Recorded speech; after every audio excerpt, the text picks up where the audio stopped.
Cette section est consacrée au calcul d'Andalo en utilisant le logiciel STR. Il s'agit d'Andalo. Donc, avec cet exemple, on va illustrer la capacité et la méthode, la capacité de STR à modéliser des DALO, notamment la prise en compte des spécificités de type de structure. Et également, on va illustrer la capacité de STR à créer des fichiers paramétrés qui permettent d'automatiser le calcul des DALO et bien sûr d'optimiser le travail à réaliser et de le rendre le modèle réutilisable. Donc on va un petit peu rappeler déjà les données de base nécessaires pour le calcul de ce type de structure. Bon, bien sûr, il y a des données qui sont communes à tous les types de pans. Il y a quand même des spécificités de ce type de structure, même s'ils sont les structures les plus simples, mais d'un point de vue structurel, ils sont un peu particuliers, du fait qu'ils sont déjà des structures monolithiques et également qu'il y a des éléments qui jouent le rôle de soutènement et des éléments qui sont en interaction avec la structure. Alors, pour ce qui est des données de base, donc nous avons besoin des données géométriques, des données sur les chargements, que ce soit des chargements mobiles ou bien des chargements fixes, les données sur les matériaux, les données du calcul dimensionnement, les données géotechniques et également, lorsqu'on est en zone sismique, des données sismiques. Alors, pour ce qui est des données géométriques, donc là j'ai représenté un DALU simple, mais le principe est le même également pour le cas d'un DALO à ouverture multiple. Donc on a l'épaisseur de la traverse, l'épaisseur du pied droit, l'épaisseur du radier. Bon, en général, ces différentes épaisseurs sont égaux, surtout pour les petites ouvertures. Et il y a ce qu'on appelle la hauteur, et l'ouverture, c'est en fait la distance entre nous des pieds droits. Il y a l'épaisseur du remblai et également l'épaisseur de la chaussée. Pour ce qui est des dimensions en plan, donc on a la largeur totale qui va comporter une largeur de chaussée, une largeur de trottoir, une largeur de trottoir gauche et une largeur de trottoir droite. Et également le biais. Bon, le biais il est utilisé surtout pour créer le modèle équivalent. On sait bien que lorsqu'on a une structure avec un biais modéré, et étant donné la méthode de calcul utilisée pour le calcul des DALO, en se basant sur la théorie des poutres, il est limité à un biais de 70 grades. Lorsqu'on est dans ces conditions, on peut se ramener bien évidemment à une structure droite, donc sans biais, moyennant une largeur ou bien une portée biaise au lieu de la portée droite. Pour ce qui est des données de matériaux, donc il y a le béton, surtout le béton dont on a besoin pour le calcul des efforts internes dans le DALO. Et le paramètre qui intervient, c'est surtout le module de déformation différée, donc, et le module de déformation instantanée. Cette question de module différé instantané, on l'a déjà évoqué lors du calcul des pieux, donc puisque le comportement du béton est viscoélastique. Donc on a besoin de distinguer entre les modules en fonction de la vitesse du chargement. Et là, c'est l'expression du BAEL. Bien sûr, si vous avez un autre règlement, bien, vous avez d'autres valeurs, donc vous allez tout simplement les utiliser. Également, il y a le sol qui intervient par deux choses, déjà par sa réaction au niveau du radier. Donc le radier, ça va être considéré comme une poutre sursaut élastique, et cette interaction entre le sol et la structure, elle est caractérisée par ce qu'on appelle le module de réaction. Là, ce sont quelques valeurs, quelques ordres de grandeur du module de réaction différé du sol. Bien évidemment, pour avoir le module de réaction instantané, ce sera le double de ces valeurs. Et si on a besoin d'une précision, ou bien sûr lorsqu'on fait des essais pressiométriques, on peut évaluer le module pressiométrique par les formules des règlements adaptés, donc Là, on a utilisé le FASTQ61 par exemple pour évaluer le module de réaction. Bien sûr, le module de réaction, ça va être évalué indépendamment du logiciel utilisé. Mais là, on donne tout simplement des indications sur le calcul du module de réaction.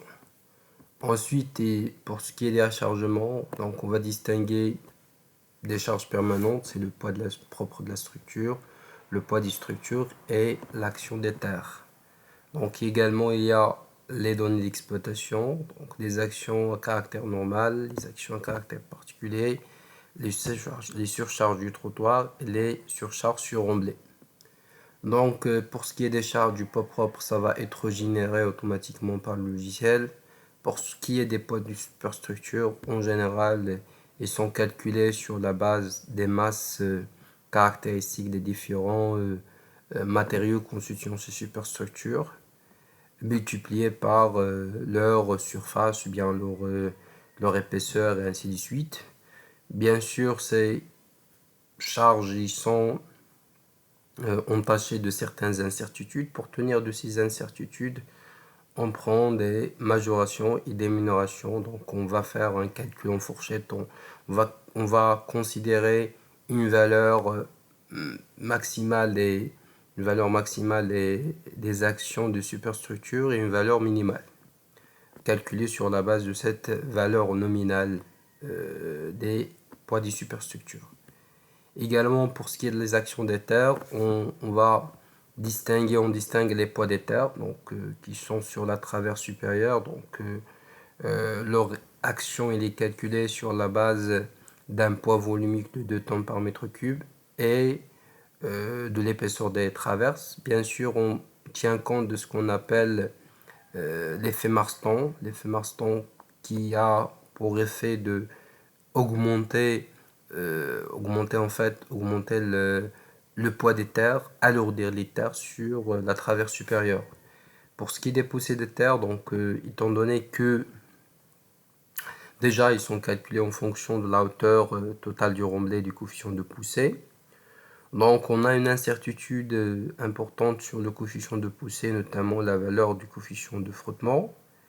Donc, et étant donné que la poussée ça peut être favorable comme il peut être défavorable en fonction de l'élément qu'on est en train de calculer. Donc, bien de dimensionner. Si on s'intéresse par exemple au moment au niveau des angles, là il faut considérer le maximum du coefficient de poussée. Par contre, si on s'intéresse au moment au niveau du milieu de la traverse, c'est-à-dire pour le calcul de ferraillage inférieur, donc là il faut considérer la valeur minimale de coefficient de poussée. Donc pour englober tous les cas les plus défavorables, donc là on va considérer un calcul en fourchette en considérant deux valeurs du coefficient de poussée. Ensuite, pour ce qui est des poussées des terres, donc si on a un remblai, donc les poussées des terres ils sont calculées en fonction de la hauteur du remblai en un point donné.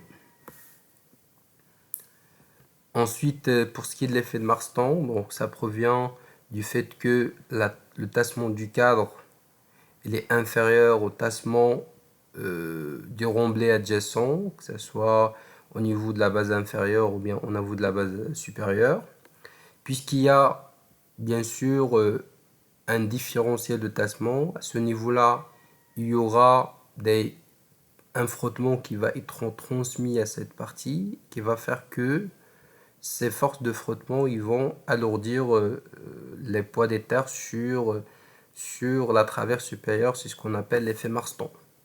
Donc cet effet il dépend en fait de plusieurs valeurs. Il est traduit par le calcul d'un coefficient de majoration qui est égal bien sûr à 1 si on a une hauteur d'emblai nulle. Donc il dépend du rapport de hauteur d'emblai sur l'ouverture de Dalloz. Il dépend également du rapport entre la hauteur du Dalloz et son ouverture. Et il dépend également du coefficient du rapport entre la pression horizontale et verticale du remblai. Il dépend également de l'angle de frottement interne du remblai. Donc ce coefficient il peut être déterminé en utilisant des abacs donné dans le guide des ponts cadres et portiques. Donc là, on a là-bas qui permet de calculer cet effet Marston. Donc, en se basant sur la valeur de P fois R. En général, R c'est égal à 1 pour une fondation sur rocher, un radier posé sur rocher, et 0,7 dans les autres cas. Donc, on va calculer le P fois R, et ensuite, sur la base de ce P fois R, on va choisir la courbe à utiliser, et sur la base de la hauteur du remblai divisé par l'ouverture du dallot. Donc là, on va projeter sur cet axe. Ensuite, on projette sur la courbe correspondant à notre valeur de P sur R. Et là, on détermine le coefficient de l'effet Marston appliqué sur les remblais sur la traverse supérieure. Pour ce qui est des charges d'exploitation, ils ne sont pas différents des charges qu'on a appliquées pour le calcul d'un tablier de Pondal. Donc, il y a des charges à caractère normal et des charges à caractère particulier et des charges à caractère, sur trottoir. Donc, les charges normales, ce sont le système A, le système BC, le système BT sur charge sur remblai. Et pour tout ce qui est des charges particulières, ils comprennent les charges militaires et les convois DE. Et pour les charges sur trottoir, c'est les charges générales et charges locales. Il faut noter bien que, en général, pour les ouvertures, les petites ouvertures des dallots, le système qui peut être les plus défavorables, c'est le système BT. Les chars militaires MC120 et les chars ME120 du fait des ouvertures envisagées pour ce type de pont. Mais ça n'empêche, surtout pour des ouvertures importantes, parce qu'on peut avoir des cadres qui font 11 à 15 mètres d'ouverture, et dans ce cas, il faut considérer tous les systèmes. Donc, ce qu'on recommande de faire, c'est de considérer systématiquement toutes les charges, d'autant plus que le code à réaliser, ça va être le même, quels que soient les systèmes de charge considérés. Alors, là, c'est les combinaisons d'actions, le principe de formation des combinaisons d'actions. Et là, ce sont les différentes combinaisons d'actions. Donc, on distingue bien sûr les ELU fondamentales, les ELS rares, les ELS fréquentes et les ELS quasi permanentes, avec le coefficient de pondération des différentes actions. Alors, là, on a présenté le principe de calcul et la méthodologie de calcul des ponts cadres et les données nécessaires pour leur dimensionnement. Maintenant, nous allons passer à l'exemple de calcul sur le logiciel ST1. Une petite précision, c'est que la méthode utilisée, ça se base sur la méthode de la théorie des poutres, complétée par le calcul de certains coefficients de répartition transversale, en utilisant en général la méthode de Guillaume-Massonnet.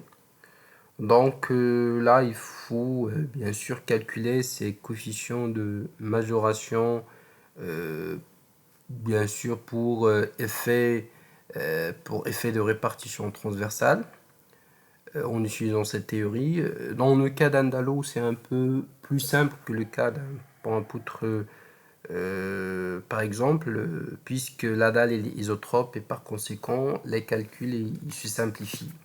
Bien sûr, si vous avez des questions là-dedans, je suis à votre disposition pour tout complément.